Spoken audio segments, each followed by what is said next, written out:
প্রিয় দর্শক, আজকের ভিডিওটা আমাদের ভারতীয় দর্শকদের খুব একটা খুশি করবে না, তা আগে থেকে বলে রাখলাম।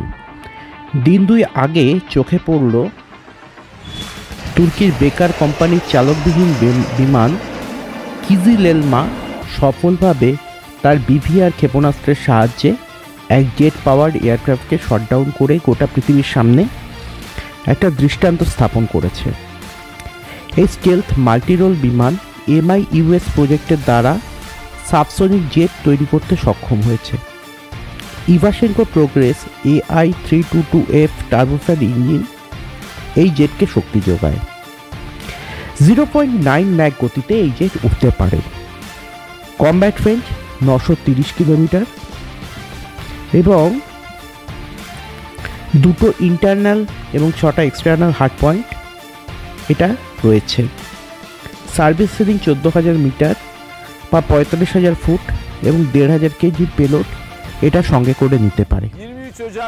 এতে Murad AES radar, infrared search and tracking system, EW pod, electro optical targeting system সবই আছে। উল্টো দিকে আমাদের ভারতের UCAV ডেভেলপমেন্ট খুব ধীর।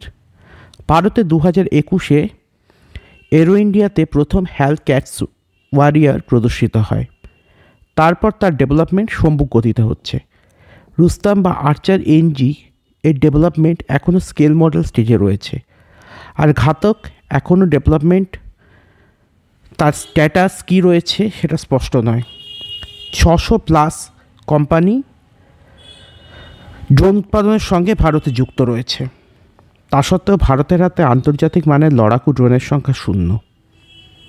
কিছু অতি উৎসাহী কমেন্টেটর তারা হয়তো বলবে নাগাস্ট্রা বা হারভির কথা। ওগুলো কিন্তু ড্রোন নয়, ওগুলো লয়টারিং মিউনিশন। সেটা বোঝার ব্যাপারে আমাদের কোথাও একটা ভুল হচ্ছে। আসলে ভারতের ড্রোন উৎপাদন সম্পর্কে সঠিক নীতির চরিত্র ধোঁয়াটে। এক ন্যাটো সদস্য তুরস্ক ন্যাটোর পুরো সুবিধা নিয়ে ভারত বিরোধী শক্তিগুলোকে, বিশেষত মালদ্বীপ, জামাতি বাংলাদেশ আর প্রতিবেশী পাকিস্তানের মতো দেশগুলোকে TB2 এর মতো ড্রোন সরবরাহ করছে। আর আমরা কোয়াডের সদস্য হওয়া সত্ত্বেও প্রকল্পজনিত দেরির সম্মুখীন হচ্ছি। ইঞ্জিন, সেন্সর, ফিউশন সব ক্ষেত্রেই আমরা বিদেশি প্রযুক্তির ওপর আজও নির্ভরশীল। এখনও ভারত একটা আন্তর্জাতিক মানের কমব্যাট ড্রোন বানাতে পারেনি যাকে আমরা অন্য দেশকে ঠিকভাবে রপ্তানি করতে পারি। তুরস্ক যেখানে 2000-এ নিজস্ব ড্রোন তৈরির প্রজেক্ট হাতে নিয়েছিল, 2005-এ ভারত সেখানে ড্রোন তৈরির প্রজেক্ট শুরু করে। তা সত্ত্বেও ভারতের হাতে রয়েছে আজকে শুধু একটা pencil. Nagorno Karabakh, Syria, Libya সর্বত্র তুর্কি ড্রোন দাপিয়ে বেরিয়েছে। অপারেশন সিঁদুরে একটু কামিকাজি ড্রোনের ঝলক দেখা গেলেও সেটা শুধু ঝলকই ছিল। আর যুদ্ধক্ষেত্রে ড্রোনের ব্যবহারে তুরস্ক ভারতের থেকে 10 বছর এগিয়ে গেছে। আর ভারত অফিসিয়ালি টেকনোলজিক্যাল ডেমনস্ট্রেটর ছাড়া বড় কিছু আজও আমরা বানাতে পারিনি। আইডিয়া ফোর্জ, নিউ স্পেস, গরুর এরোস্পেসের মতো কোম্পানি উঠে এসেছে, কিন্তু যেখানে তুরস্ক 2 বছরে নতুন মডেলের UCAV বাজারে এনেছে, সেখানে ভারত আজও পর্যন্ত একটা UCAV বানাতে 1 যুগেরও বেশি সময় নিয়েছে। আসলে আমরা বড় ড্রোনের জন্য যে টার্বোফ্যান ইঞ্জিন ব্যবহার করি সেটা বানাতে পারিনি। ইঞ্জিন বাইরে থেকে আনতে হয়। তাছাড়া ড্রোনের ওজন বেশি, তাই এন্ডুরেন্সও কম, পেলোডও কম। ঘাতকের মতো স্টেলথ UCAV এখনও ডিজাইন এবং টেস্ট ফেজে পড়ে আছে। কাবের ইঞ্জিনের মতো বাণিজ্যিক উৎপাদন এখনও বহু যোজন দূর। সেন্সর বা ড্রোন থেকে ছোড়া যায় এমন অস্ত্র এখনও পরীক্ষামূলক স্তরে রয়েছে, যেখানে তুরস্কের মাম সিরিজের গাইডেড বোমা যুদ্ধে বহু পরীক্ষিত। এছাড়া তুরস্ক নিজেদের ন্যাটো স্ট্যান্ডার্ড ডেটা লিঙ্ক এবং নিজেদের AES রাডার এবং সেন্সর ডেভেলপমেন্টও তৈরি করে ফেলেছে। ভারত এসব থেকে বহু কদম পিছিয়ে।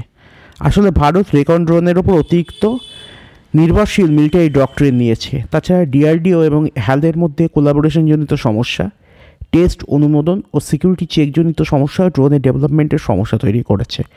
এখন এর সমাধান কি? সবার আগে ভারতকে ড্রোন প্রোগ্রামে ডক্ট্রিন রেকন থেকে অ্যাটাক মোডে নিয়ে যেতে হবে, অর্থাৎ কিনা রেকনেসেন্স ড্রোন না তৈরি করে আমাদের অপারেশনাল যে সমস্ত অ্যাটাকের ক্ষেত্রে যে ড্রোনগুলো ব্যবহার করা হয় সেই ধরনের ড্রোন তৈরির সিদ্ধান্ত নিতে হবে।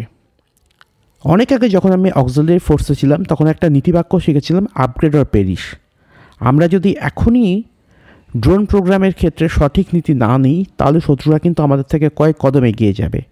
এখন এর সমাধান নিয়ে একটা ডিটেল ভিডিও আপনারা চাইলে আমি বানাতে পারি, সেই বিষয়ে আপনার কমেন্টে জানান। সকলে ভালো থাকবেন। জয় হিন্দ।